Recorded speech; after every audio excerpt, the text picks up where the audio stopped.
જામનગરમાં આમ આદમી પાર્ટી દ્વારા ગુજરાત જોડો અંતર્ગત આપના નેતા ગોપાલ ઇટાલિયાની જનસભા ટાઉન હોલના ગ્રાઉન્ડ ખાતે યોજવામાં આવી હતી। આ સભામાં જામજોધપુરના ધારાસભ્ય હેમંત ખવા, આપના સૌરાષ્ટ્ર ઝોન 1ના પ્રમુખ પ્રકાશ ડોંગા, આપના જિલ્લા પ્રમુખ વસરામભાઈ રાઠોડ સહિતના અગ્રણીઓ ઉપસ્થિત રહ્યા હતા।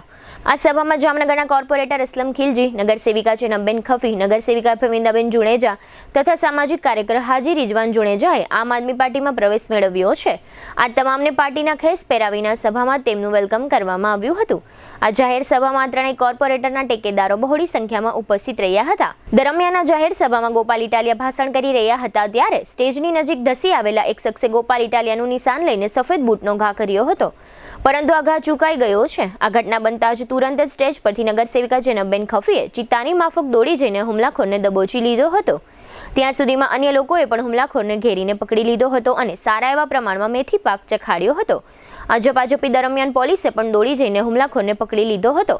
જોકે પોલીસે હુમલાખોરને પકડ્યો ત્યારે સ્ટેજ પરથી ગોપાલ ઇટાલિયા બોલી રહ્યા હતા કે આ હુમલો ગોઠવીને કરવામાં આવ્યો છે અને પોલીસ ગુંડા લફંગાઓને બચાવવા માટે તૈયાર જ હતી। પોલીસ હુમલાખોરને બચાવવા દોડી આવી છે। અચાનક આ ઘટના બનતા ટાઉન હોલના ગ્રાઉન્ડમાં ભારે અફરાતફરી મચી ગઈ હતી અને ઘણા બધા લોકોએ આ હુમલાખોર પર હાથ સાફ કરી લીધા હતા। બાદમાં જાહેર થયું કે હુમલાખોરનું નામ છત્રપાલસિંહ જાડેજા છે અને આ શખ્સ કોંગ્રેસ પાર્ટીનો કાર્યકર છે।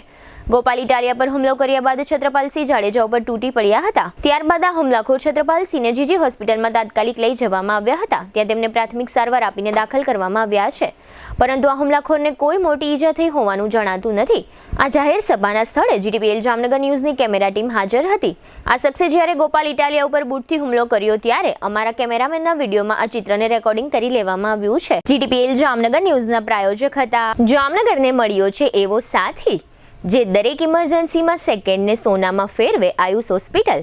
અનુભવી નિષ્ણાત ડોક્ટર્સની ટીમ સાથે 24/7 ઇમરજન્સી સપોર્ટ।